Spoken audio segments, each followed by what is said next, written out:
Baik, kali ini saya akan menjelaskan apa itu reksadana. Reksadana adalah salah satu alternatif investasi bagi masyarakat pemodal, khususnya pemodal kecil dan pemodal yang tidak memiliki banyak waktu dan keahlian untuk menghitung resiko atas investasi mereka.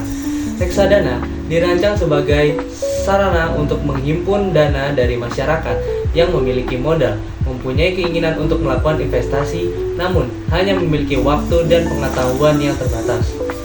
Selain itu, reksadana juga diharapkan dapat meningkatkan peran pemodal lokal untuk berinvestasi di pasar modal Indonesia. Umumnya, reksadana diartikan sebagai wadah yang dipergunakan untuk menghimpun dana dari masyarakat pemodal untuk selanjutnya diinvestasikan dalam portofolio efek oleh manajer investasi. Ada 3 hal terkait dari definisi tersebut, yaitu: pertama, adanya dana dari masyarakat pemodal. Kedua, dana tersebut diinvestasikan dalam portofolio efek. Dan ketiga, dana tersebut dikelola oleh manajer investasi.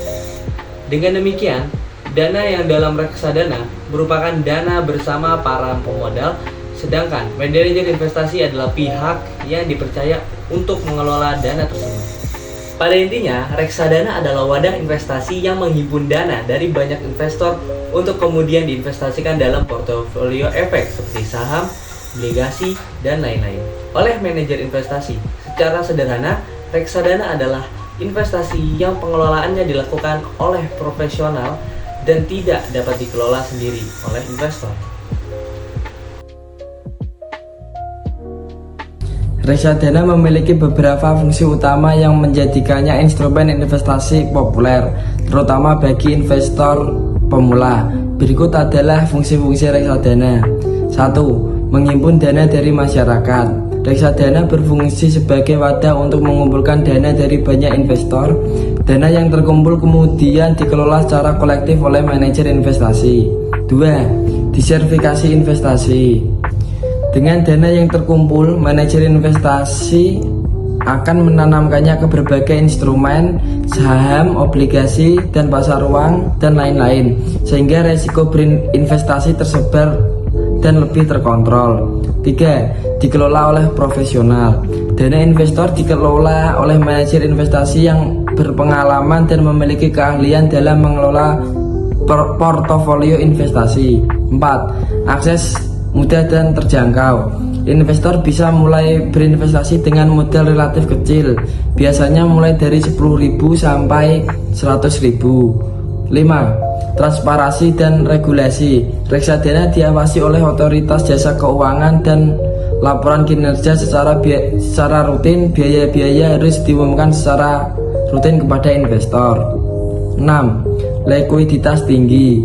Mayoritas reksadana, terutama reksadana pasar uang dan reksadana terbuka, bisa dicairkan kapan saja dengan proses pencairan yang cukup cepat.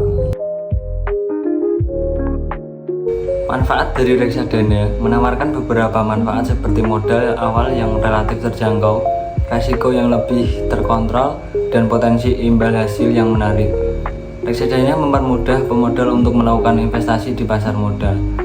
Menentukan saham-saham yang baik untuk dibeli bukanlah pekerjaan yang mudah, namun memerlukan pengetahuan dan keahlian tersendiri di mana tidak semua pemodal memiliki pengetahuan tersebut.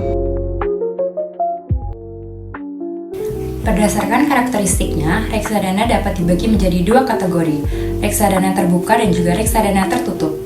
Reksadana terbuka adalah reksadana yang dapat menawarkan unitnya setiap saat sampai batas maksimum unit yang ditawarkan dan membeli kembali unit investor setiap saat juga. Secara umum, reksadana terbuka dapat dibagi menjadi 4 kategori berdasarkan alokasi investasinya, yaitu: yang pertama, reksadana pasar uang atau RDPU. RDPU adalah reksadana yang investasinya ditempatkan 100% pada instrumen pasar uang, antara lain obligasi yang jatuh tempo kurang dari 1 tahun, deposito, dan juga sertifikat Bank Indonesia atau SBI. Yang kedua, reksadana pendapatan tetap. Reksadana pendapatan tetap adalah jenis reksadana yang sebagian besar alokasi investasinya ditempatkan pada efek yang memberikan pendapatan tetap seperti surat utang. Yang ketiga, reksadana campuran. Reksadana campuran adalah jenis reksadana investasinya ditempatkan pada beberapa efek sekaligus mencakup saham, surat utang, dan pasar uang. Yang keempat adalah reksadana saham. Reksadana saham adalah jenis reksadana yang sebagian besar alokasi investasinya ditempatkan pada efek saham. Reksadana tertutup adalah reksadana yang mana pemegang saham atau pemegang unit penyertaan tidak dapat menjual kembali saham atau unit penyertaannya kepada manajer investasi. Ada dua jenis reksadana tertutup. Yang pertama adalah reksadana terproteksi. Reksadana terproteksi adalah jenis produk unit penyertaan yang mampu memproteksi pokok investasinya saat jatuh tempo. Dalam hal ini, manajer investasi menetapkan waktu investasinya. Instrumen ini juga memiliki sebutan reksadana terproteksi karena imbal hasilnya terukur dalam jangka waktu tertentu. Namun, tidak ada jaminan proteksi pokok investasi sebelum jangka waktu periode investasinya. Meskipun demikian, manfaat, resiko, dan kewajiban investor relatif sama dengan produk reksadana pada umumnya. Yang kedua adalah reksadana ETF, Exchange Traded Fund. Reksadana ETF adalah instrumen unit penyertaan yang mengacu pada market index dan sistem jual belinya seperti saham di bursa efek. Investor bisa mencermati pergerakan kinerja produknya jika ingin membeli instrumen investasi ini. Jika ingin membeli instrumen investasi ini, maka investor bisa membelinya melalui perusahaan efek yang sudah terdaftar di bursa efek. Reksadana memiliki beberapa risiko yang perlu diketahui oleh investor, antara lain 1. Risiko pasar. Nilai reksadana bisa turun jika harga aset yang dimiliki, saham, obligasi, dan lain-lain turun akibat kondisi pasar seperti inflasi, suku bunga naik, krisis ekonomi, atau kondisi politik. Risiko kredit. Khusus untuk reksadana pendapatan tetap atau campuran yang berisi obligasi, risiko terjadi jika pihak penerbit obligasi, misalnya perusahaan atau pemerintah, gagal membayar bunga atau pokok pinjaman. Yang ketiga, risiko likuiditas.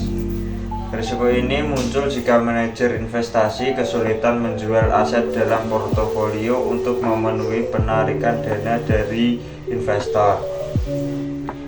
Yang keempat, risiko manajer investasi. Kinerja reksadana sangat bergantung pada keahlian manajer investasi. Jika mereka salah strategi atau salah analisis, bisa menyebabkan kerugian. Yang kelima, risiko perubahan regulasi. Kebijakan pemerintah atau peraturan baru bisa mempengaruhi kinerja reksadana, misalnya perubahan pajak atau aturan investasi.